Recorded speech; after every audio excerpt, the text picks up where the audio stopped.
Hello guys, good morning. Welcome to my vlog. Okay, today's video is ipapakita ko yung pag-rejuve. Rejuvenating effect. Ganun, parang ganun. Kasi, pang 4 days ko nang gamit ngayon. Friday, Saturday, Sunday, at saka Monday ngayon, di ba? So, yung skin ko, nagpi-peel off na yung mga yung mga ayan, parang mga dry skin. Hindi siya pero meron yan guys. Ipapakita ko sa picture. Ayan, meron akong picture from day 1, day 2, day 3. And ngayon, day 4 ngayon, yan yung effect niya. Ang lang niya, ang hapdi sa mukha. Tapos, ang hapdi niya sa mukha guys, pag nilagay ko yung toner guys, ang hapdi sa mukha. Pero, pag meron naman siyang cream, mawawala naman siya. Then, parang, yung yung iba is hindi pa napipeel off. Yung iba is na na talaga.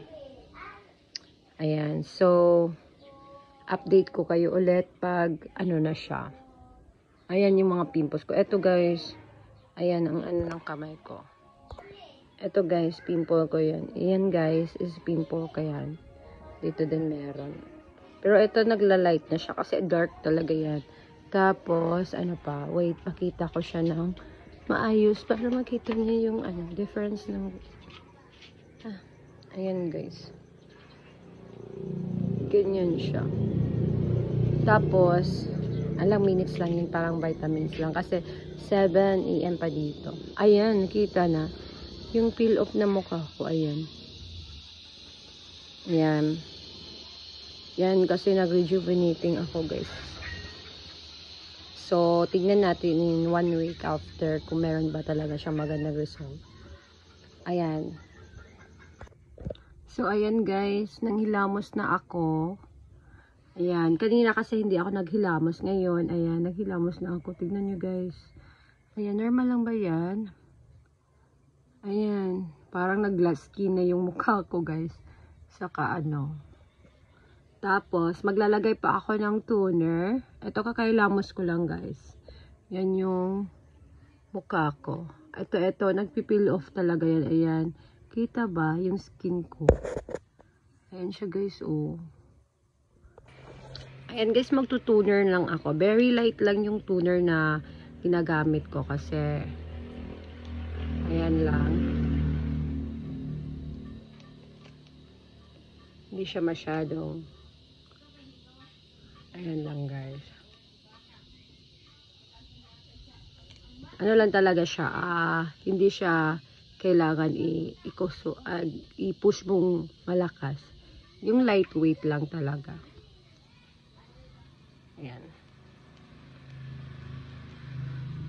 Parang konti lang. Ayan. Pagkatapos guys, ayan. Pumili lang ako ng maliit na fan para madali siyang ma-absorb yung toner. Ayan. Pagkatapos dito by the way, ay yung sunscreen niya is parang siyang amoy gatas, ganun. Ganun yung niya, yung sunscreen niya. Ganyan lang ako maglagay ng sunscreen, guys. Ayan. So, pang ko na ngayon, 4 days. So, tignan natin in 1 week kung anong result talaga nito. Konti lang. Sunscreen ba to? Oo, sunscreen siya. Guys, mahapdi siya sa mukha. Ewan ko kung ganito ba talaga to. Dahil sa skin niya. Ayan. Pag nilagyan mo na siya ng fan, mawawala na yung hapdi. Yung talaga. Ewan ko ba kung natural lang ganito. Ako lang bang naka-experience ng ganito or normal lang ba talaga ganito? Kasi first time ko pang nag-rejuve. Ayan, comment kayo guys kung ano mas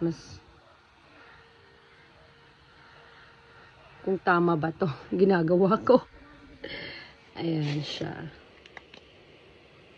Tapos sa ibabaw. Kailangan merong sunscreen talaga para hindi maano yung mukha mo. Tapos guys, ang tips nito, bawal kayong sa mga yon, lalo na ngayon sa panahon sobrang init, kailangan hindi kayo ma-expose agad sa init yung mukha nyo. Kaya if ever man lang, uy, bakit madali? Nalulubat na guys.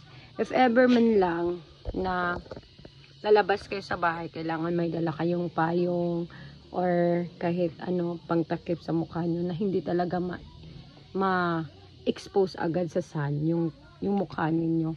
Kasi yung skin natin manipis na guys. Tama pa ba to? Ayan. Pero parang nag-glow na siya guys. Yan.